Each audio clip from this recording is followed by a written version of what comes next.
ভিডিওতে আমরা নবম শ্রেণী দ্বিতীয় পর্যায়ক্রমিক মূল্যায়নের ভূগোলের 7 নম্বর স্কুলের প্রশ্ন উত্তরগুলো আলোচনা করব। একের আইতে হবে শীতল নাতিশীতোষ্ণ মণ্ডলের অক্ষাংশের বিস্তার 45 ডিগ্রি থেকে 66.5 ডিগ্রি। দুইয়ে আছে একই দ্রাঘিমা রেখার ওপর অবস্থিত সকল স্থানে যেটি প্রযোজ্য নয় তা হলো একই সময়ে সূর্যোদয় ও সূর্যাস্ত হয়, এটা হয় না হবে। 3 আগ্নেয় পর্বত সৃষ্টি হয় না নিরপেক্ষ পাত অঞ্চলে। 4 সঞ্চয়জাত সমভূমি হচ্ছে লোয়ের সমভূমি। 5 শীতল আর্দ্র উপক্রান্তীয় জলবায়ু অঞ্চলে মৃত্তিকা সৃষ্টির বিশেষ প্রক্রিয়া হচ্ছে পর্জলাইজেশন। 6 পশ্চিমবঙ্গের অন্তর্গত নদীগুলির উচ্চ প্রবাহের অস্তিত্ব প্রায় নেই দক্ষিণবঙ্গের নদ নদীতে। 7 পশ্চিমবঙ্গের পশ্চিম মেদিনীপুর জেলার ভূমিক্ষয়ের প্রভাবে ক্ষয় ভূমিরূপের মৃত্তিকা হচ্ছে ল্যাটেরাইট মাটি। বিভাগ ক হলো বিভাগ খতে আসি। বিভাগ ক্ষয় 2-এর আইতে বলেছে কিসের ভিত্তিতে স্থানটির পূর্ব বা পশ্চিমের অবস্থান নির্ধারণ করা হয়? দ্রাঘিমা রেখার ভিত্তিতে। 2-এ কোন অঞ্চলে দ্রাঘিমা রেখাগুলির পারস্পরিক দূরত্ব সর্বাধিক নিরক্ষীয়?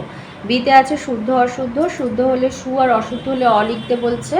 আইতে বলেছে কেন্দ্রমণ্ডলে সৃষ্ট পরিচলন স্রোত 5 সঞ্চালনের প্রধান শক্তি শুদ্ধ। আর 2-এ দিয়েছে সমপ্রায় ভূমির অনুচ্চ টিলাগুলিকে মোনাটনক বলে, এটাও শুদ্ধ। সি আছে একটি বা দুটি শব্দে উত্তর দিতে বলেছে। আইতে দিয়েছে সমসত্ব খনিজের সংমিশ্রণে গঠিত আবহবিকারকে বলে স্বল্পমোচন। আর 2-এ আছে হিউমাস গঠনকারী খনিজ পদার্থ সমূহে মাটি মিশে যাওয়াকে বলে রেগলিক। ডিতে আছে বাম স্তম্ভের সঙ্গে ডান স্তম্ভ মেলানো। আইতে আছে ক্ষয়প্রাপ্ত প্রাচীন পলি হলো রাঢ় অঞ্চল। আর 2-এ হবে জলাভূমি সহ নিম্নভূমি হবে সুন্দরবন অঞ্চল। বিভাগ গয়েতে আসি। বিভাগ গয়ের 3-এতে আছে যে কোনো 4টে প্রশ্নের উত্তর দিতে হবে, প্রত্যেকটার মান হচ্ছে 2। আইতে আছে ক্রোনোমিটার কি? লিখবে গ্রিনিচের সময় নির্ধারণকারী ঘড়ি হলো ক্রোনোমিটার। অষ্টাদশ শতাব্দীতে জন হ্যারিসন এটি উদ্ভাবন করেন। প্রাচীনকালে নাবিকরা এটি জাহাজে রেখে দিত সময় আর দ্রাঘিমা নির্ণয়ের জন্য। ওর অথবাতে আছে আইএসটি কি? আইএসটি লিখবে হচ্ছে আইএসটি হচ্ছে ইন্ডিয়ান স্ট্যান্ডার্ড টাইম অর্থাৎ ভারতীয় প্রমাণ সময়। এটি ভারতে 82 ডিগ্রি 30 মিনিট পূর্ব দ্রাঘিমা স্থানীয় সময়কে নির্দেশ করে। এইখান থেকে এতটা। 2 নম্বরে আছে প্লিউম কাকে বলে অথবা চ্যুতি কাকে বলে? ভূত্বকে যেখানে ভূগর্ভ থেকে বেরিয়ে আসা তাপপ্রবাহের মাত্রা বেশি তা হলো হটস্পট। এই হটস্পট দিয়ে একবার ঊর্ধ্বমুখী প্রবাহকে বলা হয় প্লিউম। এই পর্যন্ত এখান থেকে এত। লিখবে মহীভাবক এবং গিরিজনী উভয় আলোড়নে শিলাস্তর সংকুচিত প্রসারিত হয়। এই 2 প্রকার বল একসাথে কাজ করলে পীড়ন সৃষ্টির মাধ্যমে শিলাস্তর বা ভূত্বক ফেটে যায়। পরবর্তীকালে আবার ভূ আলোড়নে ফাটল বরাবর শিলাস্তর উঠে যায় বা বসে যায়, এই ঘটনাই হলো চ্যুতি। 3 নম্বর প্রশ্ন বলেছে অগ্নিভবন কাকে বলে অথবা অক্সিডেশন কাকে বলে? সংজ্ঞা অগ্নিভবনের সংজ্ঞা লিখবে আবহবিকার পুঞ্জিত ক্ষয়কারী শক্তিসমূহ যেমন নদী, বায়ু, হিমবাহ, সমুদ্র তরঙ্গ প্রভৃতির সম্মিলিত কাজের ফলে ভূপৃষ্ঠের উঁচু অংশ ধীরে ধীরে ক্ষয়ের ফলে পদার্থের অপসারণে নিচের শিলা উন্মুক্ত হওয়া এবং ভূমির উচ্চতার হ্রাস হচ্ছে অগ্নিভবন। অক্সিডেশনের বাংলা হচ্ছে জারণ। শিলা খনিজের সাথে রাসায়নিকভাবে অক্সিজেন যুক্ত হওয়াকে জারণ বা অক্সিডেশন বলা হয়। যে সকল শিলায় লোহা আছে সেখানে জারণ প্রক্রিয়া দেখা যায়, তবে অ্যামফিবোল, পাইরক্সিন, বায়োটাইট প্রভৃতি খনিজের ওপরেও জারণ প্রক্রিয়া কার্যকর হয়। 4-এ আছে আশ্বিনের ঝড় কি অথবা মৃত্তিকা সংরক্ষণের 2টি পদ্ধতি লেখো। আশ্বিনের ঝড় লিখবে এটি সৃষ্টি হয় সমুদ্রের সৃষ্ট ঘূর্ণাবর্তের প্রভাবে। এই ঘূর্ণাবাত অতি ভয়ঙ্কর ঝড়েরও সৃষ্টি করে। শুধু পশ্চিমবঙ্গ নয়, পূর্ব ভারতের উপকূলীয় রাজ্যগুলিতে প্রতি বছরই এর প্রভাব পড়ে। 2013 সালের অক্টোবরের ফাইলিন ঝড় এইরূপ একটি শক্তিশালী ঘূর্ণাবাত। পশ্চিমবঙ্গে এই ঝড়ই হলো আশ্বিনের ঝড়। আচ্ছা, মৃত্তিকা সংরক্ষণের একাধিক পদ্ধতি আছে। মৃত্তিকা সংরক্ষণের পদ্ধতি হচ্ছে তোমার 7টা। তো এখান থেকে প্রথম দুটো লিখে দেবে। এক হচ্ছে গাছ কাটা বন্ধ ও নতুন করে গাছ রোপণ। গাছের শিকড় মাটিকে যেমন আঁকড়ে ধরে রাখে তেমনি গাছের শিকড়, পাতা, ডাল মাটিতে জৈব পদার্থের যোগান দেয়। আর 2 হচ্ছে নিয়ন্ত্রিতভাবে পশুচারণ। পশুচারণ এমনভাবে করা উচিত যাতে ঘাস না কমে এবং মাটি ক্ষয় ততটা বেশি না ঘটে। এটাই হচ্ছে সংরক্ষণের 2টো পদ্ধতি। বিভাগ ঘতে আসি। 4-এর আইতে আছে যে কোনো আচ্ছা, বিভাগ ঘতে 4টে প্রশ্নের উত্তর দিতে হবে যে কোনো। টোটাল 8টা আছে, মানে অথবা করে মিলিয়ে। তো যে কোনো 4টে প্রশ্ন উত্তর দিতে হবে, প্রত্যেকটার মান হচ্ছে 3 নম্বর। তো 4-এর আয়ের প্রথম প্রশ্ন বলেছে স্থানীয় সময় আর প্রমাণ সময়ের পার্থক্য লেখো। আর অথবাতে আছে আন্তর্জাতিক তারিখ রেখা বাঁকিয়ে দেওয়া হয়েছে কেন। তাহলে স্থানীয় সময় প্রমাণ সময়ের পার্থক্য, আকাশে সূর্যের অবস্থান অনুসারে নির্ধারণ করা সময়কে স্থানীয় সময় বলে। আর অনেকগুলি দ্রাঘিমার মধ্যে একটিকে প্রমাণ ধরে তার সময় অনুযায়ী কোনো অঞ্চলের সময় হলো প্রমাণ সময়। স্থানীয় সময় কোনো কাজেই লাগানো হয় না, আর প্রমাণ সময়ের সাহায্যে দেশের সব রকম কাজকর্ম চলে। স্থানীয় সময়ের পরিবর্তন হয় 1 ডিগ্রিতে 4 মিনিট হারে, আর প্রমাণ সময়ের পরিবর্তন হয় 1 ঘন্টা বা 30 মিনিট বা 15 মিনিট হারে। স্থানীয় সময় কোনো অঞ্চল বা দেশে স্থানীয় সময় হয় অসংখ্য, আর কোনো অঞ্চল বা দেশে প্রমাণ সময় একটি বা কয়েকটি হয়। আর বিশেষ বৈশিষ্ট্য হচ্ছে একই দ্রাঘিমা রেখা বরাবর স্থানীয় সময় একই থাকে, আর প্রমাণ সময় একই দ্রাঘিমা বরাবর প্রমাণ সময় আলাদা হতে পারে। যেমন 90 ডিগ্রি পূর্ব দ্রাঘিমা বরাবর ভারত ও বাংলাদেশের প্রমাণ সময় আলাদা। আচ্ছা, আন্তর্জাতিক তারিখ রেখা মাঝে মাঝে বাঁকিয়ে দেওয়া হয়েছে কেন। 180 ডিগ্রি দ্রাঘিমা বরাবর বেশ কিছু স্থানে স্থলভাগ এবং দ্বীপ পড়ে গেছে, ফলে একই দেশ ও দ্বীপে বসবাসকারী মানুষদের একই দিনে দুটো তারিখ হয়ে যাবে। এতে করে মানুষের তারিখ নিয়ে ভীষণ বিভ্রান্তি দেখা দিত। এই কারণেই বেশ কয়েকটি স্থানে আন্তর্জাতিক তারিখ রেখাকে অনেকটা বাঁকিয়ে ধরা হয়েছে।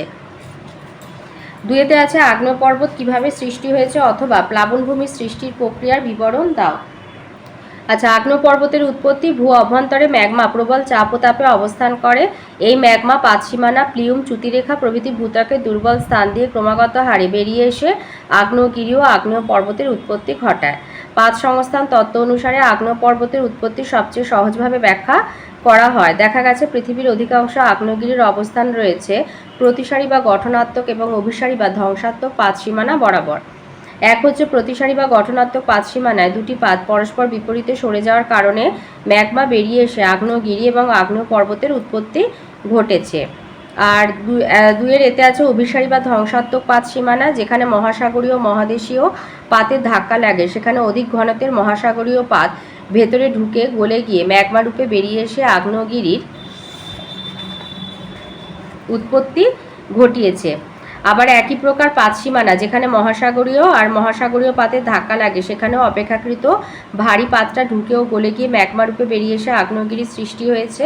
যেমন ওই জাপানের মাউন্ট ফুজি, ফিলিপাইনের মেয়ন মাউন্ট ওপো এগুলো। আর একটা হচ্ছে পাতের অভ্যন্তরে হটস্পট ও প্লিউম স্থানে। 2 হচ্ছে চ্যুতিরেখা প্রভৃতি অঞ্চলেও ম্যাগমা বা লাভা উদ্গীরণের মাধ্যমে আগ্নেয়গিরি বা আগ্নেয় পর্বতের উৎপত্তি ঘটেছে। প্লাবন সমভূমি লিখবে। নদীর দুই পাশে বন্যা ঘটলে বন্যার জল বিস্তীর্ণ অঞ্চলকে প্লাবিত করে। পরে বন্যার জল সরে গেলে জলের সাথে বয়ে আসা পলি থিতিয়ে যায়। এভাবে বারংবার বন্যা হলে পলি থিতিয়ে সমভূমি গড়ে ওঠে। যেমন হচ্ছে অসমের ব্রহ্মপুত্র সমভূমি, নীলনদ সমভূমি এইভাবেই গড়ে উঠেছে। 3-এ আছে মৃত্তিকা সৃষ্টির মৌলিক প্রক্রিয়াগুলির সংক্ষিপ্ত বিবরণ দাও অথবা মৃত্তিকা ক্ষয়ের 3টি প্রভাব উল্লেখ করো। মৃত্তিকার উৎপত্তি প্রক্রিয়া অত্যন্ত জটিল আর সময় সাপেক্ষ। এক হচ্ছে প্রথম পর্যায়ে। এই পর্যায়ে বিভিন্ন আবহবিকারের মাধ্যমে শিলাস্তরের ওপরে শিথিল পদার্থ সৃষ্টি হয়। এই স্তর হচ্ছে রেগোলিথ। রেগোলিথ হলো মৃত্তিকা সৃষ্টির মূল উপকরণ। তারপরে হচ্ছে দ্বিতীয় পর্যায়ে। এই পর্যায়ে রেগোলিথের ওপর গাছপালা জন্মায় এবং জীবাণু বাসা বাঁধে। এই সকল জৈব পদার্থ মরে আর পচে মাটিতে হিউমাসের যোগান দেয়। 3 হচ্ছে তৃতীয় পর্যায়। এই পর্যায়ে হিউম্যাসের মাধ্যমে খনিজের পরিবর্তন ঘটে। 4 হলো চতুর্থ পর্যায়। যুগ যুগ ধরে হিউমিফিকেশন, খনিজকরণ, ইলুভিয়েশন, স্থানান্তর, সংযোজন, পরিবর্তন, কৈশিক প্রক্রিয়া প্রভৃতির মাধ্যমে রেগুলিথের মধ্যে কয়েকটি স্তর বা হরাইজন সৃষ্টি হয়। রেগুলিথের ওপর থেকে নিচ পর্যন্ত 3টি স্তর এ বি সি সৃষ্টি হয়। এর মধ্যে প্রথম 2টি স্তর এ ও বি হলো মৃত্তিকা। এদের একত্রে সোলাম বলা হয়, মানে মৃত্তিকা বা সয়েল থেকে লাতিন শব্দ সোলাম এসেছে। এবার হচ্ছে মৃত্তিকা সৃষ্টির প্রক্রিয়াকে কতগুলি ভাগে ভাগ করা হয়। আবহবিকারের মাধ্যমে রেগুলিথ সৃষ্টি সবচেয়ে গুরুত্বপূর্ণ। এই প্রক্রিয়া থেকে মৃত্তিকার উদ্ভব ঘটে। তারপরে হচ্ছে হিউমিফিকেশন। রেগুলিথের ওপরে সঞ্চিত জৈব পদার্থ জলের সাহায্যে বিয়োজক জীবাণুদের ক্রিয়ায় কাদার মতো কালো রঙের পদার্থ সৃষ্টি করে। এটি হচ্ছে হিউমাস। এই প্রক্রিয়াটি হলো হিউমিফিকেশন। 3 হচ্ছে খনিজকরণ। হিউমাস অক্সিজেনের মাধ্যমে জারিত হয়ে জল, কার্বন ডাই অক্সাইড, হিউমাস গঠনকারী খনিজে পরিণত হয়। হিউমাস অচিরেই বিনষ্ট হয়ে হিউমাস গঠনকারী খনিজগুলি পুনরায় মাটিতে ফিরে আসে। এই প্রক্রিয়া হলো খনিজকরণ। 4 হচ্ছে এলুভিয়েশন, মৃত্তিকার স্তর থেকে যান্ত্রিক আর রাসায়নিকভাবে নিচে সূক্ষ্ম পদার্থের স্থানান্তর হলো এলুভিয়েশন, তাই এই স্তরটি হচ্ছে এলুভিয়েটেড স্তর।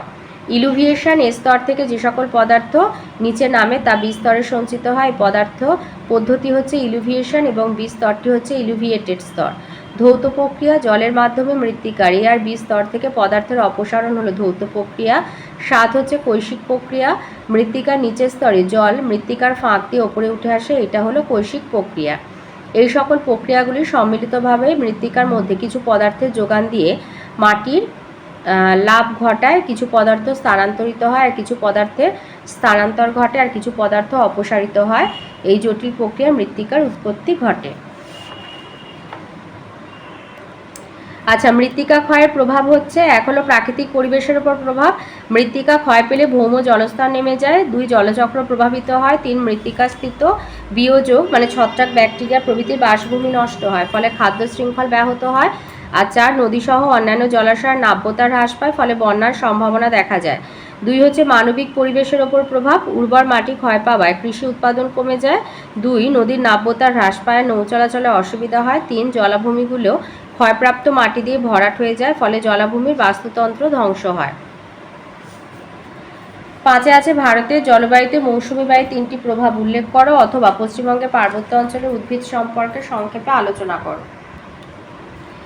পশ্চিমবঙ্গের জলবায়ুতে মৌসুমী বায়ুর প্রভাব হচ্ছে, এক হলো ঋতু পরিবর্তনের ওপর প্রভাব। মৌসুমী বায়ুর আগমন ও প্রত্যাগমনের উপরেই এ রাজ্যে ঋতু পরিবর্তন ঘটে এবং আগমন ও প্রত্যাগমনের উপর ভিত্তি করে বছরটিকে 4টে প্রধান ঋতুতে ভাগ করা হয়। 2 হচ্ছে বৃষ্টিপাতের ওপর প্রভাব। পশ্চিমবঙ্গে মোট বৃষ্টির 90% ঘটে বর্ষাকালে মৌসুমী বায়ুর আগমনকালে। মৌসুমী বায়ুর প্রত্যাগমনকালে বাতাসে জলীয় বাষ্প কম থাকে বলে বৃষ্টিহীন। 3 অনিশ্চিত, অনিয়মিত আর অসম বৃষ্টি। মৌসুমী বায়ু খামখেয়ালি প্রকৃতির হওয়ার কারণে পশ্চিমবঙ্গে বৃষ্টিপাত অনিশ্চিত আর অসম। কখনো প্রবল বর্ষণে বন্যা, আবার কখনো কোনো বছর কম বৃষ্টিতে খরার প্রাদুর্ভাব হয়। মৌসুমী বায়ু যেখানে যেমনভাবে বিচরণ করে সেখানে তেমন বৃষ্টি হয়, তাই হিমালয় অঞ্চলে বৃষ্টি যেখানে 300 থেকে 500 সেমি, সেখানে পুরুলিয়াতে 100 থেকে 125 সেমি। 4 হচ্ছে আর্দ্র গ্রীষ্মকাল, শুষ্ক শীতকাল। আগমনকালে মৌসুমী বায়ু প্রচুর জলীয় বাষ্প বয়ে আনে বলে গ্রীষ্মকাল আর্দ্র প্রকৃতির, আর শীতকালে প্রত্যাগমনকালে এই বায়ুতে জলীয় বাষ্প থাকে না বলে শীতকাল শুষ্ক। 5 বায়ুপ্রবাহ, মৌসুমী বায়ুর আগমনকালে বায়ুর দক্ষিণে সমুদ্র থেকে উত্তর দিকে বয়ে যায় এবং প্রত্যাগমনকালে স্থলভাগ থেকে দক্ষিণের সমুদ্রের দিকে যায়। 6 উষ্ণতার প্রভাব, মৌসুমী বায়ুর আগমনের কারণে আকাশ মেঘে ঢেকে যায় এবং বৃষ্টি হয় বলেই উষ্ণতা যা হওয়ার কথা তার থেকে 5 ডিগ্রি থেকে 10 ডিগ্রি সেলসিয়াস কম হয়। আবার প্রত্যাগমনকালে আকাশ কিছুটা মেঘমুক্ত হয় বলেই গড় উষ্ণতা বর্ষাকালের থেকে সামান্য বাড়ে। আর আছে পশ্চিমবঙ্গে যেটা বলেছে তোমার পার্বত্য অঞ্চলের উদ্ভিদ, মানে ওই হিমালয় অঞ্চলের স্বাভাবিক উদ্ভিদ, ওইটা বললেই হবে। যে পশ্চিমবঙ্গে পার্বত্য অঞ্চলে ভূপ্রকৃতি উদ্ভিদের বন্টনে সবচেয়ে গুরুত্বপূর্ণ ভূমিকা নেয়। উচ্চতা বাড়ার সাথে সাথে বৃষ্টিপাত, তুষারপাত, উষ্ণতা, মৃত্তিকার পরিবর্তন ঘটে বলে অল্প ব্যবধানে বিভিন্ন উচ্চতায় বিভিন্ন ধরনের উদ্ভিদমণ্ডলী গড়ে উঠেছে। যেমন 1 হচ্ছে চিরহরিৎ উদ্ভিদ, পাদদেশ থেকে 1000 মিটার উচ্চতা পর্যন্ত অংশে বৃষ্টিপাত বেশ বেশি। মাটি সারা বছর স্যাঁতস্যাঁতে থাকায় শাল, শিশু, শিমুল, চাপলাশ, গর্জন, বাঁশ, বেত প্রভৃতি উদ্ভিদের চিরহরিৎ বা চিরসবুজ অরণ্য গড়ে উঠেছে। মাটি সর্বদা স্যাঁতস্যাঁতে বলে উদ্ভিদের সব পাতা একসাথে ঝরে না, তাই চিরসবুজ। 2 হচ্ছে নাতিশীতোষ্ণ পর্ণমোচী উদ্ভিদ, 1000 থেকে 2000 মিটার উচ্চতায় oak, maple, birch, laurel, alder, walnut প্রভৃতি উদ্ভিদ জন্মায়।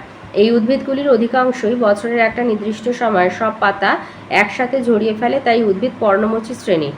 3 সরলবর্গীয় অরণ্য, 2000 মিটার উচ্চতার উপরে জলবায়ু হয় আরও শীতল এবং মৃত্তিকা পর্জল জাতীয়। এরূপ পরিবেশে পাইন, ফার, দেবদারু, স্প্রুস, রোডোডেনড্রন প্রভৃতি উদ্ভিদ জন্মায়। গাছগুলি দীর্ঘ ও সরল এবং গুঁড়ি মোটা কিন্তু ডালপালা কম, তাই উদ্ভিদ হচ্ছে সরলবর্গীয়। 4 আলপীয় অরণ্য, আরও ওপরে যেখানে বেশ কিছুটা সময় বরফে ঢাকা থাকে সেখানে ম্যাগনোলিয়া, তৃণ এবং গুল্ম জন্মায়, যা আলপীয় অরণ্য নামে পরিচিত। বিভাগ ঙতে আসি। বিভাগ ঙতে যে কোনো একটা করতে হবে, তার মান হচ্ছে 5।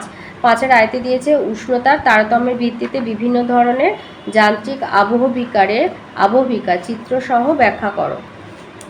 আচ্ছা, যান্ত্রিক আবহবিকার কাকে বলে আগে লিখে নেবে। উষ্ণতা পরিবর্তন, শিলাস্তরের চাপ হ্রাস বা বৃদ্ধি, আর্দ্রতার পরিবর্তন প্রভৃতির প্রভাবে শিলাস্তর যান্ত্রিকভাবে চূর্ণ বিচূর্ণ অর্থাৎ ভেঙে টুকরো টুকরো হওয়া হলো যান্ত্রিক আবহবিকার। যান্ত্রিক আবহবিকারে শিলা ভেঙে টুকরো টুকরো হয় ঠিকই, কিন্তু বিয়োজিত হয় না বলে শিলা খনিজের কোনো মৌলের পরিবর্তন ঘটে না। যান্ত্রিক আবহবিকারে বিভিন্ন প্রক্রিয়া, এক হচ্ছে দৈনিক ও বার্ষিক উষ্ণতার পার্থক্যজনিত কারণে যান্ত্রিক আবহবিকার বিভিন্নভাবে ঘটে। এক হচ্ছে প্রস্তরচায়ী খণ্ডীকরণ। প্রস্তরচায়ী খণ্ডীকরণের এই ছবিটা দিয়ে দেবে, এই ছবিটা দেবে।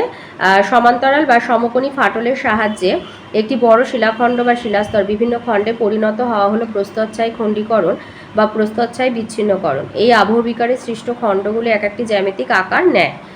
এটা কাকে বলে হলো। এবার কিভাবে ঘটে? আমরা প্রত্যেকে জানি শিলা হচ্ছে তাপের কুপরিবাহী।